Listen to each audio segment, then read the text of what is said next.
There's a fine line between a 70s sex machine and a basement-dwelling sex offender. That line is the mustache. It's no secret that there's a steadily rising flavor saver epidemic. No matter where you go, you see people wearing mustaches. It's weird. What we all thought died in the 80s is making a staggering comeback. And surprisingly, it's not the boomers or millennials trying to bask in the yolk of yesteryear. No, the psychos responsible for this, if you're illiterate and can't read the title of the video, are actually Gen Z. Hey, I'm Soap, and I'm going to talk about everyone's second favorite fuzzy lip phenomenon, the mustache, and why Gen Z loves to gamble on growing one. Let's start. The 70s was a hairy, sex-filled, psychedelic decade. You know, beside the drugs, disco, and slut-shaming apparently not having been invented yet, there was something notable about this era.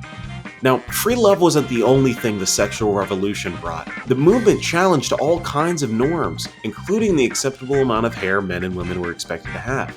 Weird. But what I'm talking about specifically has to do with the men at the time. Something other than AIDS spread within the masculine scene, and it was this. Having more hair meant you were more masculine, that you were hotter than the inside of a Chevy Vega. And this is why that should matter to you and your Rizmax Whisper Whiskers. That same sort of cultural rebellion and adherence to masculine trends is happening today in a much more exaggerated fashion. You actually might be already a part of it. Now, obviously, the days of free acid and poom poom are over, along with giant Tom Selleck-style mustaches. Come on, just look at that cookie duster. You know, time marches on. We've deserted old styles and left intense stereotypes in their place. I mean, when the go-to term for facial hair becomes porn stache, it kind of leaves a bad taste in your mouth. Or on your mouth. Because a mustache. It didn't help that some really high-profile predators through the years happened to sport mustaches.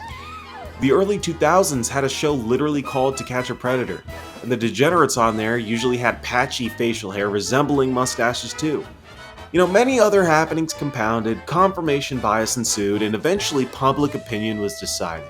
Stashes were subconsciously associated with sexual deviancy and malfeasance. Cartoon villains wore them. The mustache-twirling bad guy has become a bit of a cliche now.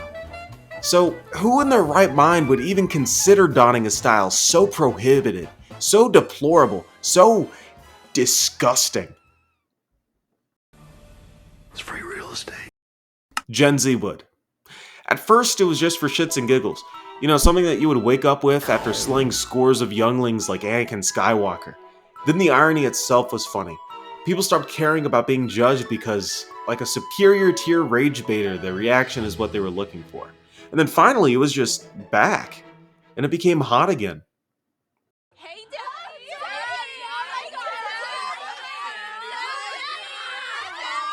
Remember how I said we were leaning into the masculine trend of the mustache way harder than in the past? Well, this is why.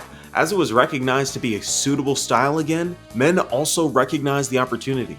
Social media spread the look like wildfire, bitches started howling for fuzz, new men tried to look out, and the cycle continued. And as a man, scrolling through Instagram, you might feel the pressure to fit the new standard of hunk.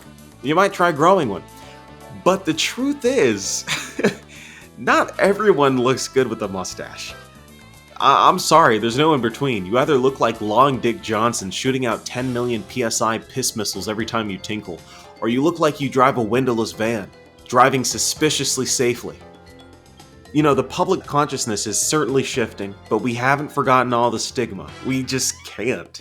So if you want to better your odds of looking good with one, in my opinion, make sure you're well groomed. Bad choice of words, sorry. Make sure every other part of your appearance is well maintained.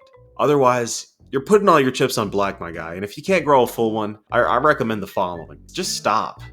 It's not for you, I'm sorry. And I know how much everyone in our generation loves to gamble. Like, it's mind-boggling how many shit parlays people have committed to because of this image alone. So, keep gambling. You'll eventually win. When I was first growing my mustache in freaking high school, I got asked by 3 separate people if I lost a bet. When I told them no, they laughed. Like, loudly. So tell me y'all's worst facial hair story if you got one. Let's go through this together. I promise I won't laugh.